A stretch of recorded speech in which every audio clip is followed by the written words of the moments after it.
One moment, the fields were clear. The next, more Indians than I ever dreamed possible stood in front of the fort. This was what Rachel Parker Plummer witnessed on the morning she was taken captive during a Comanche raid. In that horrifying attack, her home was destroyed, and many of her family members were killed. It felt as if hundreds of mounted warriors appeared from nowhere, without the slightest warning. Today, we are going to take a closer look at what it was like to endure a Comanche raid. The Comanche had a well-earned reputation for being one of the most brutal and terrifying tribes of the American West. Their territory, known as Comancheria, stretched across the entire southern plains, an inhospitable land they had claimed by force. As nomads, their mastery of the horse was essential to their power, and it was something entirely new in their history. This mastery developed as a result of the introduction and escape of Spanish horses during the 16th and 17th centuries. The Comanche became unmatched in their abilities, earning a legendary reputation as warriors and raiders. By the late 1700s, they had driven their rivals, such as the Apache, off the plains, managing only tense treaties with the Spanish in the years before Mexican independence.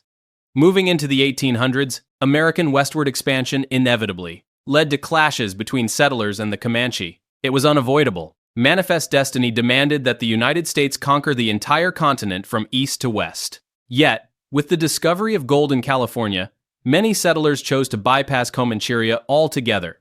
For a time, a vast portion of the Central West was left untouched, but that peace was fragile. If the harsh environment of the plains didn't kill you, the inhabitants surely could. Still, the promise of fertile land and prosperous farms drew in settlers by the thousands. It was only a matter of time before the Comanche noticed these newcomers easy, vulnerable targets. While some tribes could be bribed, intimidated, or tricked into agreements, the Comanche were not the type to negotiate. For over 2 centuries, their culture had been forged in constant expansion through brutal warfare. With each passing generation, that way of life became more deeply ingrained, and as raiders, they were unmatched. A telling example of this came from their first introduction to the Spanish at San Sabá, a century earlier. Deceived by the Apache, the Spanish built a mission and a presidio in the 1750s. The Apache had told the Spanish they wished to be Christianized, so the Spanish constructed a compound for that purpose. But it soon became clear that the Apache had very different intentions. They had insisted that the fort be built in what is now central Texas, near modern-day Menard, deep in Comanche territory. The Apache had been fighting and losing to the Comanche for decades. By placing the Spanish there, they hoped to ignite a war between their two enemies. In March of 1758, with the coming of the spring grass, they got exactly what they wanted. On the morning of the 16th, soldiers inside Presidio San Sabá awoke to the sound of war, whoops, from 2,000 mounted Comanche warriors outside their walls. At first, the Comanche pretended to be peaceful, but it quickly became clear that they had other plans. T.R. Fehrenbach, in his excellent book Comanches, The History of a People, described what the Spanish saw when they looked out from the fortifications. The savages were a breathtaking, barbaric spectacle plains of Amerindians in the full panoply of war. The long lines of riders wore fantastic headdresses of plumes, deer antlers, and bison horns. Their faces were painted red and black, the colors of death. Seeing the strong fortifications, the Comanche shifted their focus away from the Presidio and toward the priests and the mission nearby. Outmatched, the Spanish commanders watched helplessly as the Comanche slaughtered the mission's inhabitants, looted it, and then burned it to the ground. As a show of strength, the Comanche lingered for several days outside the walls of Presidio San Sabá. Then, after slaughtering the Spanish cattle to make their point, they departed. This was Europe's first true introduction to the Comanche, and by the 1800s, settlers who wanted to call this land home would soon discover that this was the reality they faced. The dangers were extreme. One moment, you could feel completely safe inside your home. The next, it was as if wolves were suddenly at your very doorstep. Accounts from settlers between the early 1800s and the 1870s describe vividly what it was like to live on the frontier of Comancheria. The Comanche were brilliant raiders, so effective that their tactics became famous. When war parties were assembled, they might gather in small groups, or, as at San Sabá, arrive with hundreds of warriors. Their mastery of the horse gave them the ability to cover hundreds of miles in a time most thought impossible. Yet raiding often followed the rhythm of the seasons. The best time for raids came when the spring grass had grown tall. Then, their horses would have plenty of forage as they traveled. Raids were meant to be swift, lightning attacks. The goals were clear: to seize supplies and valuables, and sometimes to capture people. But leaving safely was just as important. If they expected rain, they often delayed the attack. Wet ground would reveal tracks that pursuers could follow. The Comanche also favored secrecy. They moved under cover of night, something other tribes, like the Apache, avoided due to taboos. To aid them, they often waited for a full moon to light their way. This ability to travel at night made their approach, and their escape, far easier. Settlers soon learned a grim rule. When the grass was high and the moon was full, they were in danger. These conditions are still remembered today as the Comanche Moon. As more settlements spread into Texas, confrontations grew more frequent. Records are scarce, but some estimates suggest that in certain years, as many as 200 settlers may have been killed. That number may be exaggerated, but the true figure was certainly higher than what official records showed. And when settlers managed to lobby politicians and generals about their conditions, the issue became impossible to ignore. One account came from Nelson Lee, a cattle driver who was captured by the Comanche in 1855. He later wrote of one of these raids. His party of 19 men was attacked just after 1 a.m. To spread terror among the unsuspecting, the Comanche screamed and gave wild war whoops as they rode into the camp. They were fully painted, their faces often a demonic black. When Lee awoke to the noise and chaos already in full swing, he was immediately lassoed, pulled down, and taken captive. In the darkness, he could only hear the screams of his companions. But the next morning he described the scene he witnessed. The scene was cold and heartrending. They had cut and hacked the poor, cold bodies in the most brutal manner. Some had their arms and hands chopped off, others were disemboweled, and still others had their tongues drawn out, with sharp sticks thrust through them. All the dead were scalped, and the scalps, still fresh, dangled from the savages' belts. Attempts at reprisal against the Comanche were usually met with bitter disappointment. Stories of men who pursued them onto the high plains rarely ended well. The Comanche were notorious for running off the horses of intruders in their territory, leaving pursuers stranded with no means of transport. Without even a battle, many would die of exposure and dehydration. Those men were the lucky ones. Captives faced even worse. Nelson Lee wrote of ceremonies that included the torture of victims. In his own experience, he was one of 4 men tied to a pole. The Comanche tribe gathered as warriors danced around, slicing at 2 of the captured men with stone knives. In full view of their companions, they scalped the victims before finally putting them out of their misery with an axe to the head. For the Comanche, the true mark of bravery in a man was how he endured pain. They were often eager to test the character of those condemned. In another instance, the Comanche revealed their grim creativity when they captured a buffalo hunter. Herman Lehman, a white settler who had been adopted by the tribe as a child, later wrote of the event. He was almost scared to death and fell on his knees to beg for his life. The chief had him stripped and dressed in an Indian's garb. A war bonnet was tied to his head so tightly that he could not remove it. Then the Indians made signs for him to run back to his white friends. He understood the signs and fled, but when the white men saw him approaching, they mistook him for an Indian and shot him full of holes. He fell before reaching his friends. But perhaps the clearest example of what a Comanche raid was truly like comes from the most infamous one, the Parker Fort Massacre of 1836. This raid became the most famous for several reasons, which we will explore. But for now, I will tell the story through the eyes of one of its survivors, Rachel Parker Plummer. In 1836, Rachel was 17. She was described as a very pretty young woman with long red hair. Married and already a mother, her situation was not unusual for the time. Rachel and her husband, Luther Parker, along with several other families, had moved to Texas in the preceding years. Like many settlers, they sought land and opportunity. They were granted a tract along the Navasota River, in what is today Limestone County. This settlement lay far beyond most areas of white civilization, even on the frontier. It was well known that the location fell within the raiding zone of the Comanche. Still, most of the neighboring tribes had signed peace treaties with Texas. Believing that a fort would keep them safe, the settlers built one. It was massive, spanning several acres. Parker Fort was enclosed by 12-foot walls, with only 2 entrances, a large gate in the front and a smaller gate in the rear. Inside stood several cabins and 2 blockhouses for lookouts. The fort was designed to be a formidable barrier. Most of its residents were relatives of the Parker family, while others who farmed nearby planned to rely on the fort for protection.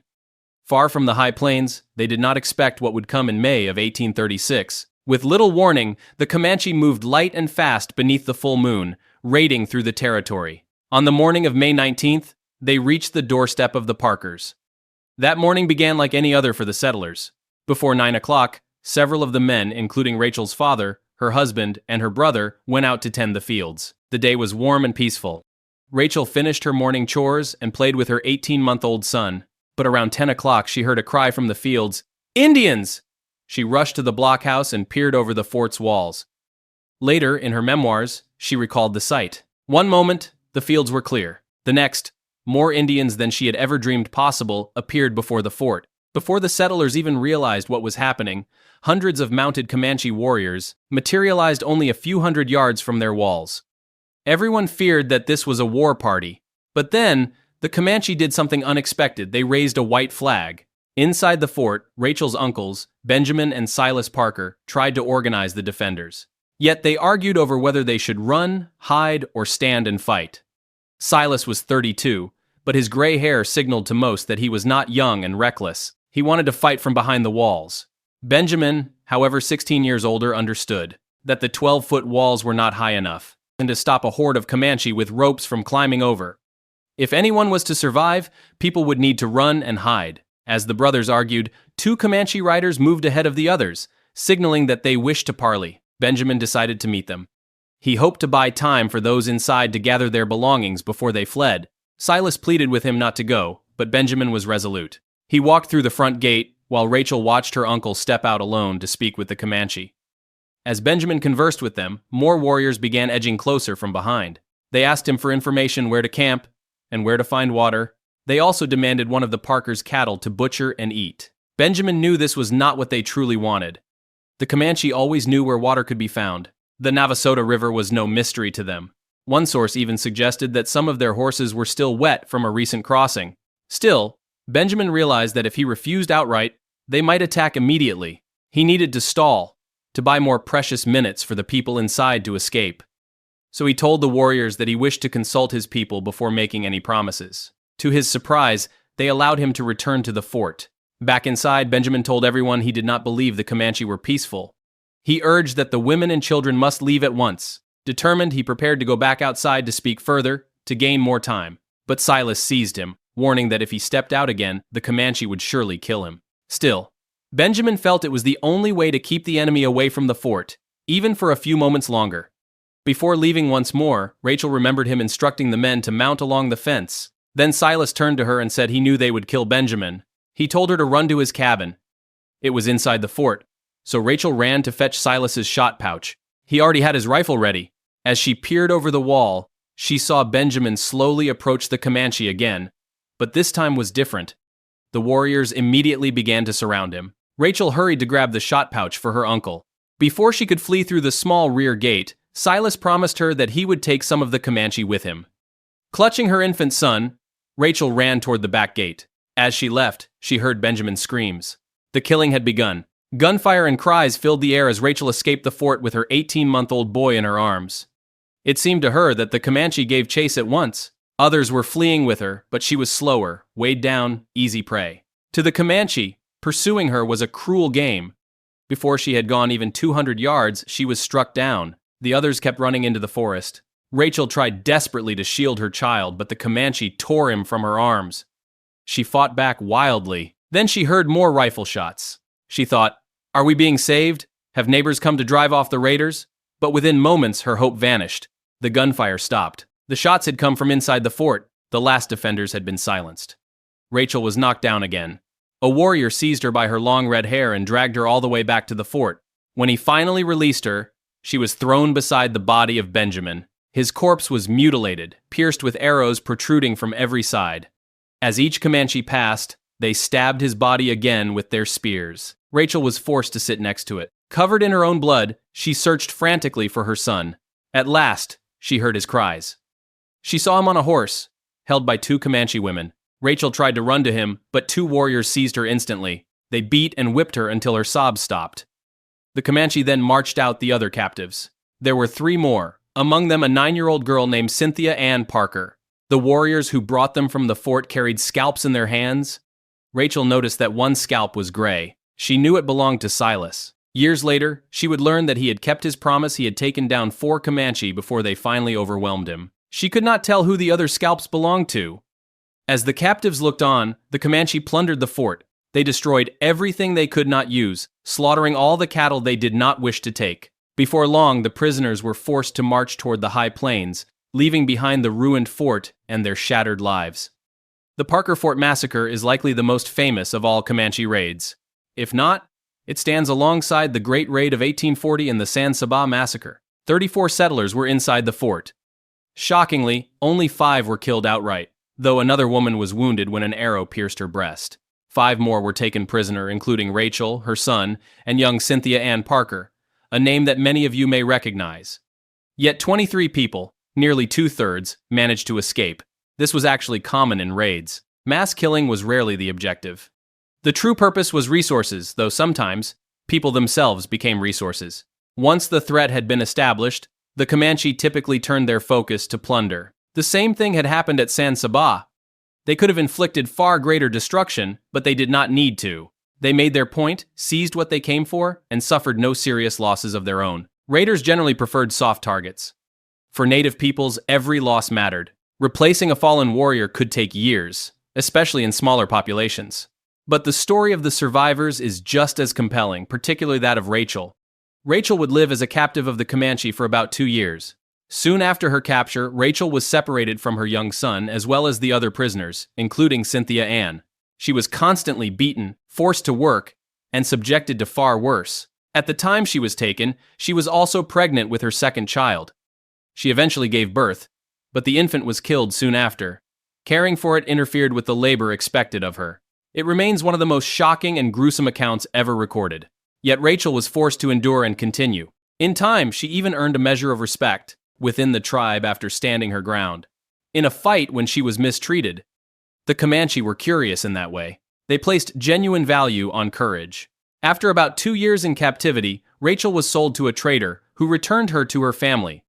During the brief time she was home, she wrote of her ordeal, twice, in fact, but she died in 1839, likely from complications only a few months after giving birth to her third child.